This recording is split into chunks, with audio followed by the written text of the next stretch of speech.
Olá, bem-vindos a mais uma série da nossa RCD em Casa, nossa entrevista com convidados especiais. Hoje, recebendo o nosso amigo Paulo Spaca, presidente da ABINC, Associação Brasileira da Internet das Coisas. Olá, Paulo, tudo bem? Bom dia, Roberto. Muito obrigado pelo convite. Eu acho que vamos ter um papo bastante gostoso, bem descontraído sobre a internet das coisas na construção civil. Muito obrigado pelo convite. É isso aí.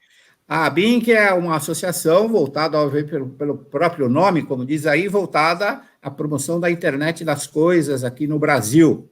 Um assunto recente que precisa ser incentivado com essa toda a revolução digital que nós temos. E a ABINC também está focada, né, está atuando em vários segmentos, inclusive o segmento da construção civil. Por isso, o objetivo desse nosso bate-papo com o Paulo. Então, eu queria que, inicialmente, o Paulo já começasse explicando para os nossos telespectadores aqui, falasse um pouco sobre a internet das coisas.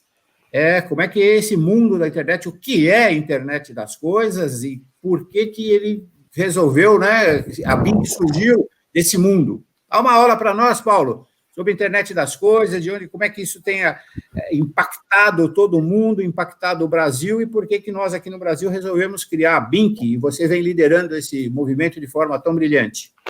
Primeiro, não vou dar aula, porque eu vou mostrar alguma coisa. Roberto, mas vamos entender uma coisa, Roberto. Eu acho que é até interessante sua pergunta pelo fato do que é o IoT, né, e por que surgiu a BINC. Primeiro, o IoT não é tecnologia. A IoT é o nome dado para o conjunto de tecnologias que tem por objetivo criar uma maneira mais eficiente, mais eficaz para você ter o seu negócio melhorado. Então, internet das coisas, obviamente, nós estamos utilizando a própria internet para fazer as coisas se falarem. E aí, quando você fala de internet das coisas, a pergunta que eu sempre costumo dizer é o seguinte: qual internet das coisas você quer falar? Porque a partir do momento que você fala assim, eu quero falar de internet das coisas, por exemplo, no agronegócio, você tem um tipo de conversa, você tem um tipo de discurso. Se você for falar, eu quero falar sobre a internet das coisas, por exemplo, na área de saúde, é totalmente diferente. O negócio que está por trás é diferente. Se nós falarmos internet das coisas em smart building ou smart cities, é outra conversa, é outro tipo de demanda, são outras necessidades. Então, a IoT, eu brinco sempre, é o seguinte: qual o sabor de IoT que nós estamos falando? Então, é só para contextualizar o que é a IoT na ideia de tecnologia. A partir do momento que você tem equipamentos que captam informações, dados, e que são transmitidos, eu estou fazendo de uma situação bem simples, transmitido pela internet, até chegar em bancos de dados poderosos, e até chegar no final você consiga, através de analytics, traduzir esses dados para aquele seu negócio, você está se comportando dentro do mundo de IoT. No meio desse caminho, você tempera tudo isso daí com novas tecnologias, por exemplo, com inteligência artificial, por exemplo, blockchain, por exemplo, realidade aumentada ou realidade virtual, tanto faz. Então, todos esses componentes novos que surgiram e que tiveram uma aceleração de tecnologia que permitiu que a gente tivesse um pouco mais de facilidade para ter esses dados na mão e poder transformar isso em informações para o meu negócio, é que fez o IoT explodir. E a IoT não nasceu ontem, não. A IoT já tem por baixo mais de 10 anos, só para você ter uma ideia. E a BINC tem aí 4 anos, porque ela foi montada no final de 2015 e se oficializou no início de 2016, quando obteve o seu CNPJ. Com que objetivo ela foi criada? Primeiro, foram 4 objetivos principais que norteiam a BINC até hoje. O primeiro deles é mercado. Ninguém vai fazer uma associação simplesmente por filantropia. Todo mundo quer fazer e conhecer o mercado para fazer negócio.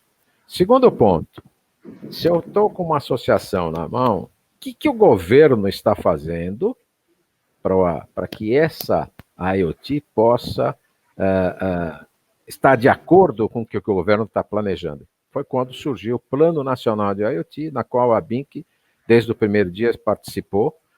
Eu, pessoalmente, tive várias vezes em Brasília, trabalhando nesse plano, que é o que está aí.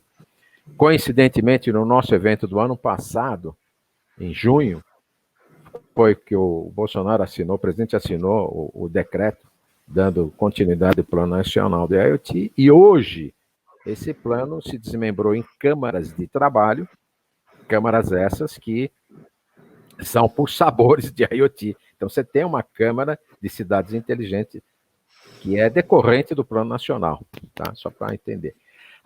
Terceiro ponto que a BINC se norteia é a parte de pesquisas. Nós temos muitas universidades, muitos pesquisadores que trabalham gerando informações que fazem conteúdos importantes para o pessoal filiado da BINC.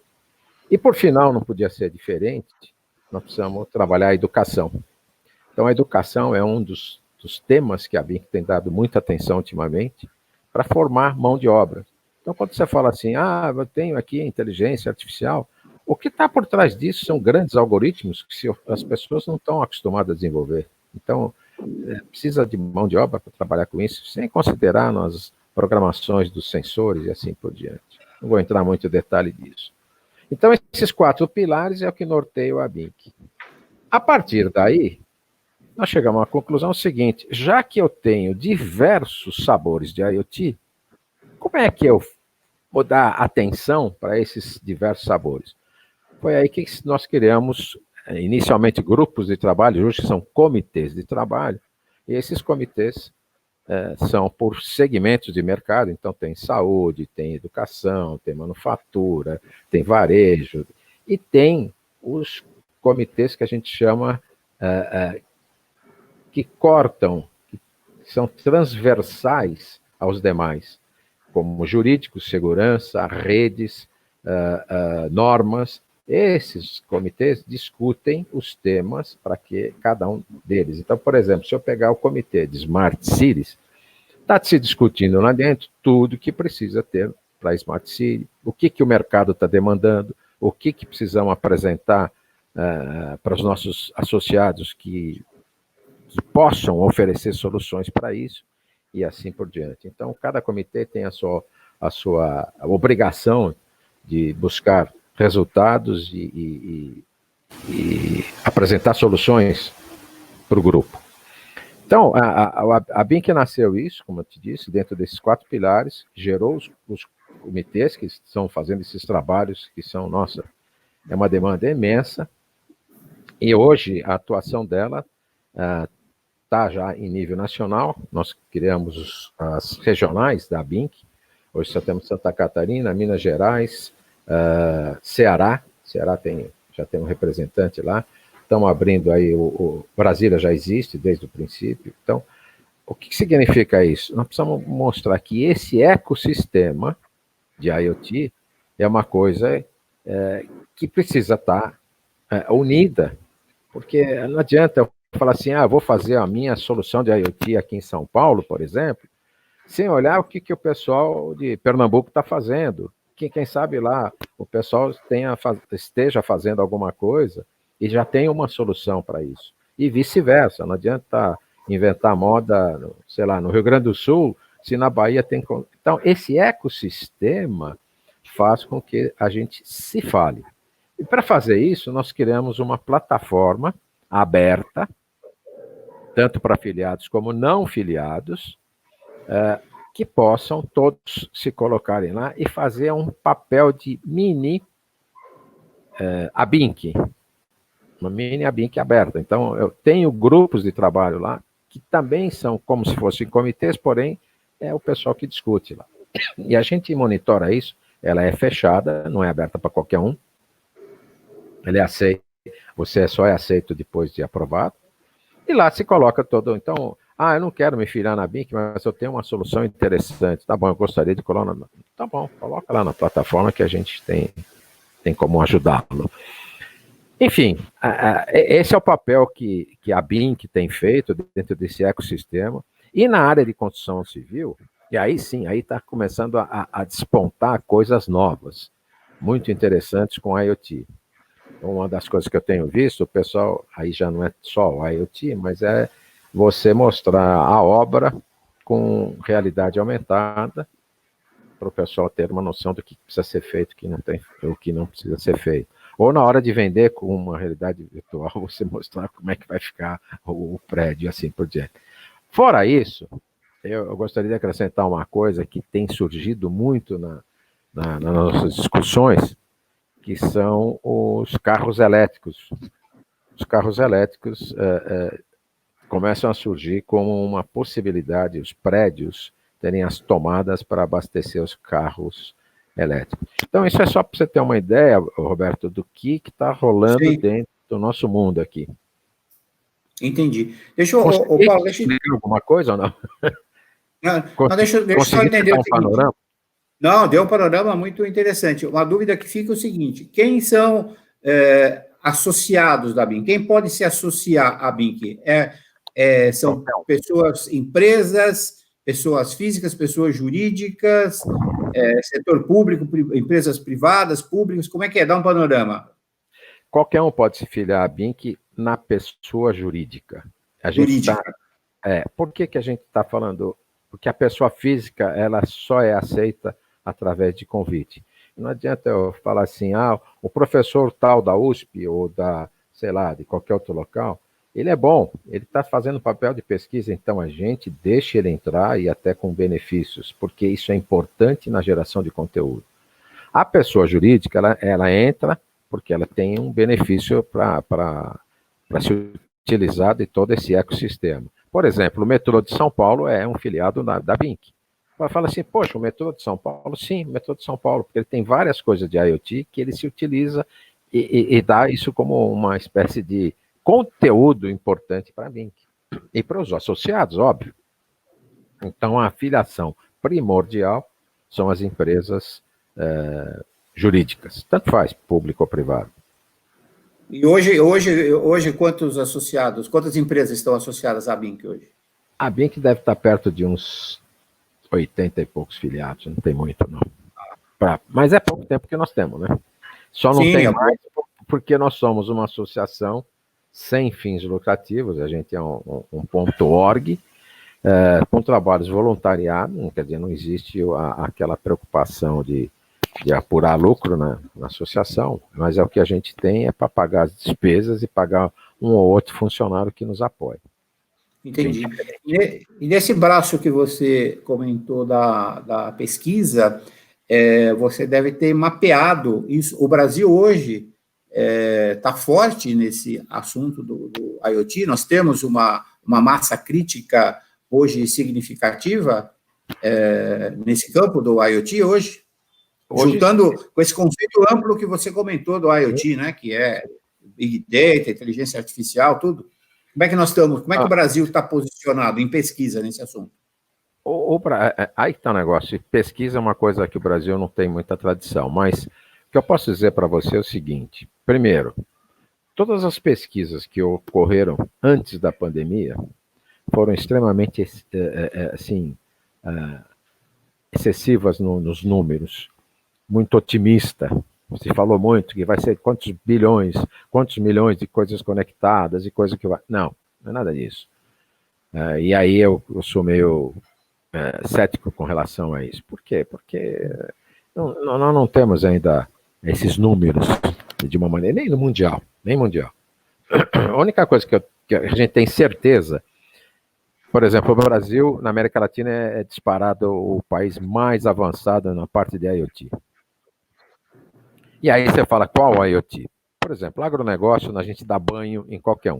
Tem muita coisa boa, muitos projetos extremamente de sucesso e de retorno muito, muito alto.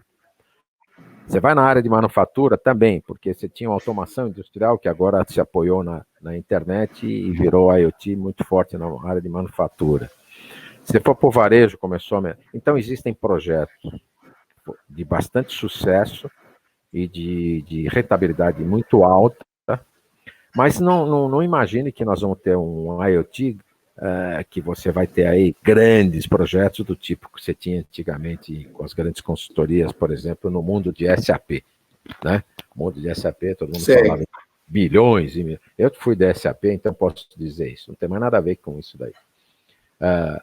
Por outro lado, os números mostram que nós estamos crescendo. E no início desse ano, eu dei uma entrevista para o Jornal do Comércio lá de Minas Gerais, falando que esse ano era o ano onde que o IoT estaria maduro para fazer as coisas. Só que ninguém esperava o Covid-19. Então, daqui para frente, o que eu vejo que o IoT vai ajudar a solucionar uma série de problemas que surgiram com essa pandemia, e o IoT está aí. Por exemplo, o IoT na área de saúde tem dado saltos imensos, né? E quebras de regulamentação, de decretos, que não podia fazer, que hoje está direto, né? Então temos números, eu diria, favoráveis. Um dos nossos, vamos dizer, parceiros dentro da BIM, que é a Frost & Sullivan, aliás, o Renato Pasquini, que é o presidente de lá, ele é conselheiro consultivo da BINC. Então, a gente tem trabalhado os números, mas eu prefiro não falar número. Não falar número. Porque eu acho que qualquer coisa que a gente falar daqui para frente não tem base. Porque a pandemia bagunçou todas as coisas daqui para frente. Está bagunçando tudo, daqui para frente vai ser pior ainda. Entendi. Não, respondeu. Agora, só para aprofundar um pouco mais, e nessa área da pesquisa, no Brasil, quem puxa mais é o setor privado, são as empresas, ou são as universidades? As universidades estão bem posicionadas nisso, ou é mais as empresas que têm a massa crítica para isso? Vamos lá, as empresas, a gente precisa separar que é a empresa end user e a empresa fornecedora de IoT. São duas empresas. As empresas fornecedoras de IoT estão fazendo bastante estudo, bastante. E as universidades, sem dúvida. Você pega a USP, você pega a Mauá, você pega Minas Gerais, você pega o pessoal de Santa Catarina está muito forte. Muito forte. Você tem o Inatel. O Inatel faz coisas fantásticas. O CPQD faz coisas fantásticas. O pessoal de Campinas. Então, tem pesquisas boas. O problema é aquele negócio. Eu vou fazer uma pesquisa para ofertar algo para o mercado. E aí eu acho que está faltando para alguns entender melhor o mercado para fazer essa pesquisa para gerar um produto. Sim. Às vezes se faz produto e fala assim, tá bom, bonito, e o que eu faço com isso? Em alguns casos que acontece isso. Por outro lado, eu vi, nós fizemos um webinar semana passada, já nem me lembro, tanta webinar que a gente tem feito, na semana passada com o professor da USP, da Helix, é uma solução super interessante. É um trabalho de pesquisa fantástico. E tem uma solução, tem um produto já pronto. Então, eu acho que é isso que é legal. A gente trocar essa ideia e ver, falar assim, olha, isso aqui é bom para o mercado X. De novo, que eu volto a dizer, qual o mercado da IoT? Aquele mercado é bom. Esse daqui não serve. É assim que vão as pesquisas. Assim que são feitas as pesquisas. Na área de saúde, como eu te disse, tem coisas fantásticas sendo feitas. E aí você pode colocar, por exemplo, que o Einstein tem feito algumas pesquisas interessantes. Entendi. Só para citar o caso. No agro, semana passada, exatamente, segunda-feira passada, eu fiz uma entrevista com o pessoal de Minas, junto com o pessoal da Embrapa. Nossa, tem coisas maravilhosas. Muito interessante. Escuta, você comentou ali que vocês tiveram participação ativa na questão do Plano Nacional, né, de IoT. Como é que está o posicionamento do governo nesse dia? Essa política nacional, esse Plano Nacional, ele é consistente? O Brasil está se posicionando enquanto política pública fortemente nisso? Nós temos um caminho um caminho consistente nessa questão de IoT para o Brasil? Com certeza, Roberto, com certeza. O Plano Nacional foi muito bem elaborado. Modesta parte, eu te disse, participamos, mas ele foi muito bem feito. O pessoal era assessorado pela McKinsey, que era o consórcio que estava sendo feita. Aliás, a Patrícia, que hoje está no governo de São Paulo, ela era a que liderava todo o trabalho lá no MCTIC. Não sei se você sabe, mas dentro do Plano Nacional de IoT, foram 4 áreas reservadas, direcionadas como prioritárias: agro, saúde, manufatura e Smart Cities. Smart Cities, sim. Ele está lá dentro. É uma área prioritária. E o governo está dando apoio, tanto é que eles ampliaram esse trabalho do Plano Nacional para as câmaras de atuação. Então, hoje a Câmara de Cidades Inteligentes, ela está ativa, como outras. A última que foi montada foi em janeiro, quando eu estive em Brasília, com a Câmara de Saúde. O Mandetta até que estava junto lá na época. Então, o governo está atuando, está fazendo. Tem algum lado que aí você tem que misturar um pouco, que tem um lado tributário, que nós estamos trabalhando em cima disso, e aí quando você fala em IoT, você tem que preparar o lado de infraestrutura de comunicação, e aí entra uma discussão muito forte sobre quais são as redes de transmissão. Como, por exemplo, numa obra, às vezes nem sempre você vai ter a comunicação adequada, ou se você vai usar um chipset de uma operadora, ou se você vai usar uma rede de tipo low power, não sei se vocês sabem o que é isso, que é as redes tipo LoRa e Sigfox, que você não usa chip, você pode ter uma comunicação, fazer a sua própria rede ali. São coisas que estão acontecendo. E aí vem a discussão do 5G, que eu nem vou entrar no mérito, porque isso é uma outra discussão bem abrangente, que eu acho que na construção civil, não sei se ela seria tão usada, tão necessária, vamos chamar assim. Mas tem muita coisa para ser regulamentada, ainda na área tributária, mas na área, vamos dizer, estratégica do Plano Nacional, está perfeito, eu não vejo problema nenhum, não. Eu acho que está andando e andando muito bem. Só não está mais rápido, eu acho que é por causa dessa loucurada que nós estamos vivendo agora. Entendi. Tá. Vamos então, vimos esses aspectos gerais, vamos dar uma mergulhada um pouco na questão da aplicação na construção, pelo que você comentou, tanto no panorama governamental, quanto que tem a Câmara, quanto aí no comitê da BIM, que você tem existe um foco bem forte na questão das Smart Cities, né? Isso. O que você tem acompanhado aí, tanto em termos de governo, na Câmara do Governo, quanto no grupo de trabalho aí da ABINC? O que você tem visto? Qual é a ênfase que tem que ser dado na questão das Smart Cities? O que você tem visto? E aí a gente tem que entender, quando se fala Smart City, o que nós estamos falando. Porque Smart City, aí você vai fatiar Smart City. Você tem na área de Smart City, você tem segurança, você tem transporte público, você tem iluminação, você tem outros componentes, principalmente na parte de utilities, que você discute. Na parte de utilities, por exemplo, a gente tem... eu tive fazendo um trabalho junto com a Sabesp, trocar todos os medidores, fazer todo um trabalho de metering, usando redes low power, como Sigfox e LoRa. Isso é um resultado para ter, vamos dizer, o controle da água, como tem o controle da luz, como tem o controle do gás. Então, na área de utilities é uma discussão.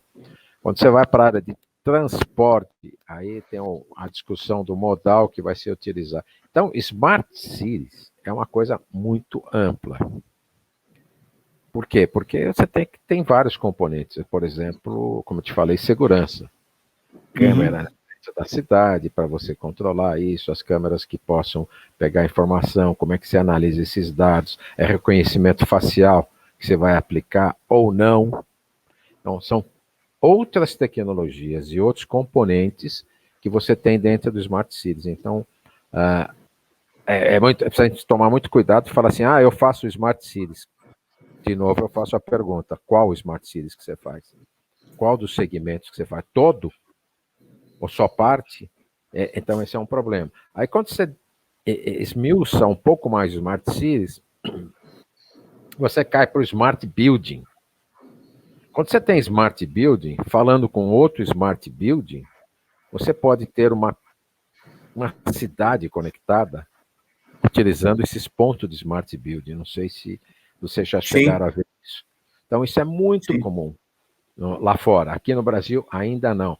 Então, os nossos comitês estão, tanto do governo como o nosso comitê da BINC, eles estão muito, buscando mais informação dessa demanda do mercado para saber o que oferecer e o que, vamos dizer assim, orientar o mercado para fazer isto ou aquilo que atenda esse mercado.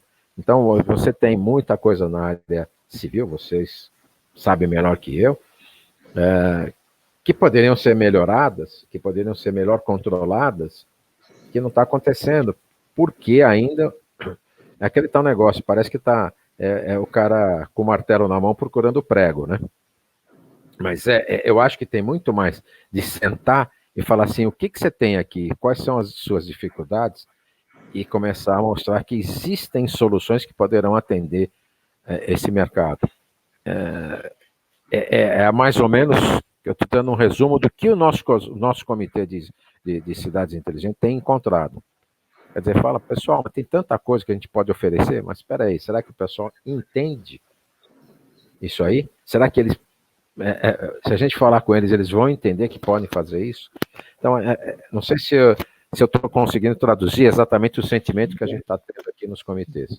Entendi, mas a minha dúvida é o seguinte, aí na BINC, o comitê, ele está olhando uma dessas verticais que você comentou, todas. Iluminação, todas. Água, transporte, olhando todas elas. Todas elas. E mais, eles acabam interagindo com outros comitês. Por exemplo, quando você fala, vou fazer segurança, você necessita de uma rede. Muito bem. Pessoal de rede, o que vocês acham aqui? Então, quando você fala de segurança, você tem a segurança, vamos dizer, policial, mas você tem a segurança dos dados, que hoje, então, você falar com LGPD, então é pior ainda. Então, aquilo que eu te falei lá na regulamentação, ainda não está muito certo. Perdão. Então, o comitê trabalha exatamente nisso. Bom, se a gente for trabalhar na parte de mobilidade, que é uma área super importante dentro da Smart Build, como é que fica isso? O que a lei permite e o que a lei não permite? Então, esse conjunto, que eu costumo dizer, ainda ele está meio embaralhado. Ainda ele não está totalmente fechado. Ele não está totalmente consolidado. Né? Então, por exemplo, o pessoal que faz as bicicletas e patinetes, que você conhece muito bem. Né? Legal, isso é muito importante para a cidade, isso, aquilo. O filiado nosso que controla esse negócio aí. O maior problema dele é a regulamentação. O maior problema dele é o controle dos ativos que ele tem, porque ele acha a bicicleta dentro do Rio Pinheiros. Você percebe? Tem uma série de coisas que vão desviando do principal ponto, que é fazer a mobilidade. Né? De novo, eu não sei se eu estou respondendo o que você está me perguntando. Não, entendi. Não, estamos caminhando. Vocês já identificaram, por exemplo, dos comitês, nessa linha que você já entrou agora, quais são os principais gargalos que existem? Você falou de regulamentação, normatização, estaria no poder público, porque quando a gente fala em cidades inteligentes, isso passa pelos municípios, concorda? Passa por... o gargalo existe, se já hierarquizaram os gargalos principais, está em município, está em regulamentação, está em legislação, está em normatização, ou está capacidade nossa de tecnologia, onde estariam? Isso, você está querendo fazer um prato, você está querendo fazer um prato bem temperado, né? Não, só para a gente sentir. Não, é verdade.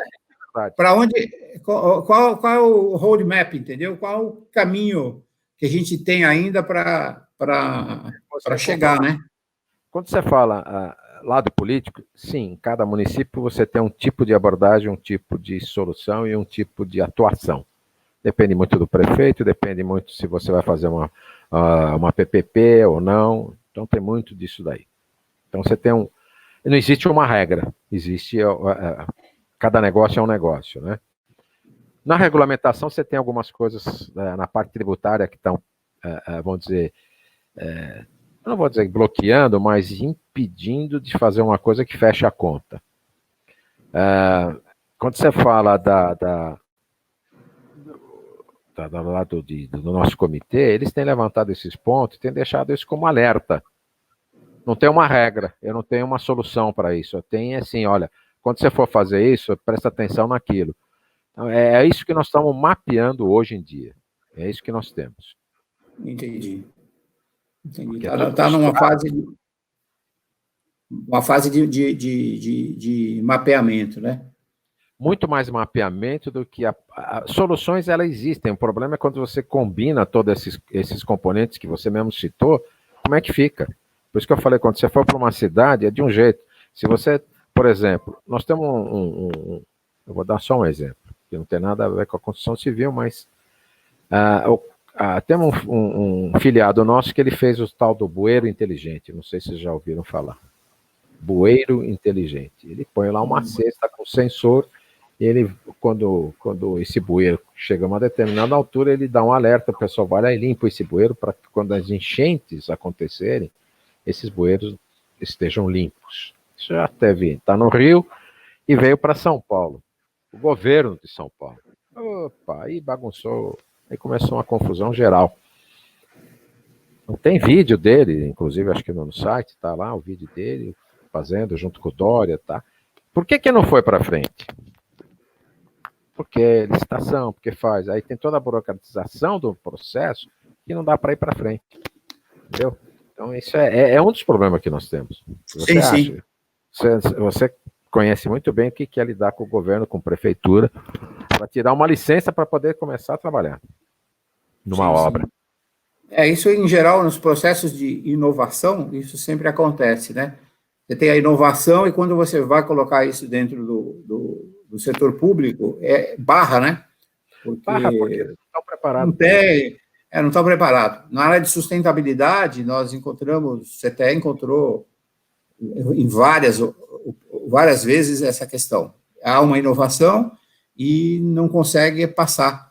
Por exemplo, na prefeitura, empreendimentos aqui em São Paulo, você tem a solução inovadora, mas não passa porque a prefeitura não está preparada para depois fazer a operação desse não sistema. Tem o item. Qual é o item que eu vou usar para isso daqui? Não tem o item. Então bloqueia e fica no convencional, né? Eu acho que tem uma... O que eu observo também dentro dessa sua colocação, nós trabalhamos muito com empreendimentos privados, né? Aí há uma abertura bem maior, né? As coisas fluem de uma forma bem mais tranquila dessa questão, porque às vezes você tem bairros, por exemplo, que são privados, né? Empreendimentos privados, que você consegue aplicar os conceitos de smart building, ou smart cities até, nos prédios e no bairro, na escala do bairro, onde você... Aí a coisa flui, que independe de prefeitura. De governo. Né? Depende do governo. De governo. Aí as coisas fluem de uma forma mais tranquila. Esse é o problema da burocracia que nós temos para fazer qualquer tipo de empreendimento. E eu acho que tem um outro lado, que essa parte de tecnologia está nos apoiando nessa área de construção civil, que você sabe muito bem, que é ao lado do descarte. O descarte de material na construção civil é um negócio muito sério. Eu não sei se você tem acompanhado isso, mas é outro lado que nós temos identificado dentro dos comitês. O lado de descarte, em que sentido você disse? Material da obra, de uma maneira geral. Mas seja, isso impacta o quê? Nas prefeituras, o lado onde você vai descartar o material, por exemplo. Você tem uma obra que tem um monte de coisa que você quer jogar fora, seja tijolo, seja madeira, onde você coloca isso? As áreas de descarte? As áreas de descarte. Nos municípios? Nos municípios, exatamente. Isso hoje é um problema. Não sei se vocês já identificaram isso. Sim. Tem alguns que não, porque você precisa ter uma área específica para isso, né? Para os resíduos. Tem autorização, tem uma série de coisas. Isso. Até por tipos de resíduos, né? Isso o que significa? Significa que você tendo uma pessoa dentro da sua obra que vai fazer esse descarte, você não sabe se ele fez no local correto. Apesar que tem hoje, você tem uma lei, né? Está regulamentado já. A lei do CONAMA, você tem que fazer o descarte seletivo por caçamba, o tipo, isso já está regulamentado, né? Perfeito, mas não está... O pessoal não atua dentro da lei, é isso que eu estou querendo dizer. A obra, o consultor acaba sendo penalizado porque o seu funcionário não cumpriu aquela lei. Existem mecanismos para você controlar o que ele está saindo com o descarte e onde que ele está colocando. Desde que ele coloque dentro do caminhão, seja lá o que for, um sensor que ele saiba o que ele fez. Entendi. Você utilizar o IoT para isso, né? Exatamente. Para o controle do descarte. Isso é uma das aplicações. Deixa eu colocar uma outra. É simples, né? Mas pode falar. Eu ia colocar um outro ponto, que você, não sei se vocês estão discutindo aí nos comitês, a questão da diferença entre, quando fala em IoT, aplicado às edificações, a diferença do Smart Building para a automação. Às vezes o pessoal confunde. Eu vou usar o Smart Building, ele está falando de automação. Automação predial é uma coisa, Smart Building é outra. Você podia explicar um pouco essa diferença? É tudo, por exemplo, vou falar bem prático, né? Bem simples. Automação é você ter o controle para você abrir e fechar uma cortina. Automação é você ter um sensor na sua porta para abrir e assim por diante. Quando você fala de você fazer um IoT dentro de um prédio, dentro de casa até daria para fazer se você tiver, por exemplo, eu não gosto de dar esse exemplo porque é tão ridículo, mas você ter a geladeira conectada com o fabricante ou com o supermercado que vai te pedir, quando acabar o seu leite, ele vai pedir pela internet. Tá certo, isso é uma possibilidade. E a sua máquina de lavar roupa, falar com a sua geladeira ou falar com o seu fogão, isso daí é uma automação, ao invés de um Smart Build. Smart Build eu estaria muito mais falando de você controlar, e aí não é só residencial, você também pode falar em prédios de escritórios, seja lá o que for, você controlar ar-condicionado, controlar a temperatura do ar-condicionado, controlar a iluminação, controlar o fluxo de água, controlar se tem alguma área que não deveria ser, vamos dizer, acessada por alguém, você tem controle de acesso. Então, existe uma internet das coisas para o Smart Build que é diferente da automação da casa. A casa você pode ter tudo conectado com uma rede interna e ponto final. Quando você vai para um prédio de hotel, você tem uma internet ali. Tanto é que você, para entrar no hotel, às vezes você recebe um cartãozinho bonitinho que tem a fechadura toda com o cartão para entrar. Perfeito. Aí você tem que se preocupar com o lado da segurança. Se alguém vai hackear esse negócio e todo mundo pegar no Smart Build, você vai ter que ter o mesmo problema, a mesma preocupação, né? Então, são duas coisas diferentes. Na sua casa você pode ter lá o Alexia controlando as suas coisas. do que você simplesmente falar assim, ó, vou controlar a água do prédio e vou controlar, por exemplo, a iluminação do prédio com sensores que possam... E aí você pode ter até um gerenciamento deste prédio à distância, seja na área de segurança, seja na área de... existe um filiado nosso que ele faz todo o gerenciamento de prédios à distância. Ele tem um centro de controle, é impressionante, são vários painéis e ele controla todos os prédios. Todos os prédios são controlados por ele, seja a iluminação, seja até, aí eu já tenho cá minhas dúvidas, o porteiro eletrônico. O porteiro, que é desculpa, o porteiro não, que não tem mais a cabine para ficar o porteiro lá no prédio, né? Tá à distância, ele abre e fecha a distância. Isso também é meio preocupante. Isso é o que está acontecendo com prédios, certo? Uhum. Diferentemente da automação, né? Automação é dentro de casa, é outra coisa totalmente diferente. Automação é mais para dentro de casa. Não é, eu acho que é uma discussão que nós vamos, hoje nos Green Buildings, por exemplo, onde o CTE trabalha, existe o processo de automação, já é default, né? Já é tranquilo. Acho que o novo salto que nós vamos ter em questão de sustentabilidade é os Smart Building, que é uma outra coisa, é uma outra forma. Que é um patamar acima, né? Um patamar acima que nós vamos passar ainda, que acho que não tem. É você fazer, exatamente, embarcar uma tecnologia de rede lá já do início do processo, onde você vai ter a integração de todas, porque hoje é tudo separado, integração de toda essa conectividade toda, e você poder medir isso, por exemplo, consumo de energia, né? Você jogar tudo para a nuvem, você fazer esse gerenciamento remoto, saber onde está sendo consumida essa energia, em que ponto você gerenciar, você emitir, saber onde que está, você poder ter algoritmos que você pode, inteligência artificial, medir isso, onde que está, que padrão que está acontecendo, onde que está sendo consumido, mandar sinais, automaticamente você reduzir esses consumos, poder fazer esse gerenciamento, né, e otimizar o desempenho, esse que seria o Smart Building. Né?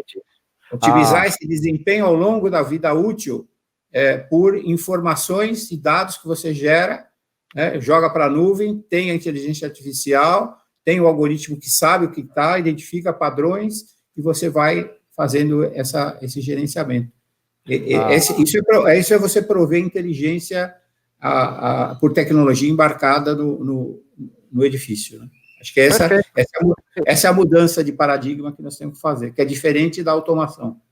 E esse prédio, depois de estar pronto, conversa com outro prédio do lado, por exemplo. Sim, exatamente. E aí conversa com o do lado, com o do outro, aí você vai conversar com os sinais de semáforo, de transporte, de mobilidade e tal, de facilities, aí você vai compondo a cidade, né? Você falou uma coisa interessante, o facility, você tem várias coisas que você pode fazer direto, como nós falamos do ar-condicionado, da luz, da água, do gás, tudo isso dá para controlar à distância. Eu estava falando que um exemplo que eu tenho bastante antigo, mas ele é interessante, a Universidade da Flórida, você tem o mapa todinho da universidade, e você fica sabendo se aquela luz está funcionando, por que ali está mais aceso, que está menos aceso, que a água está rolando. Então você tem... É a mesma coisa se você tivesse um prédio, todo ele com a sua planta, e você administrando o que está acontecendo ali. Então, se tem um sinal diferente, um sensor dando um alerta, você sabe exatamente onde que é, por que que é, e quais são as medidas que você vai tomar para aquela situação. Isso já é coisa que vai acontecer cada vez mais. Não tenho dúvida disso. É isso aí. Este é o futuro próximo. Não, eu acho que é um futuro, não, uma evolução. E aí nós temos que voltar naquele ponto, se as pessoas estão preparadas para absorver esta evolução. Por isso que eu falo que a BINC tem esse papel de educação, eu diria mais que isso, de evangelizar o mercado, porque nem todos estão, como é que eu posso dizer, preparados para utilizar essa tecnologia, nem sabe como utilizar às vezes. É interessante. Mas eu acho que está Eu acho que acho que a gente sente, por exemplo, na rede, construção digital, onde a gente tem trabalhado muito, de 2 anos, já começamos em 2018, 2019, a gente sente uma evolução perceptível isso, né? Abertura de cabeça, abertura de mindset, né? Mudança de mindset das pessoas, dos líderes, das empresas, para isso. Eu acho que é um caminho sem volta.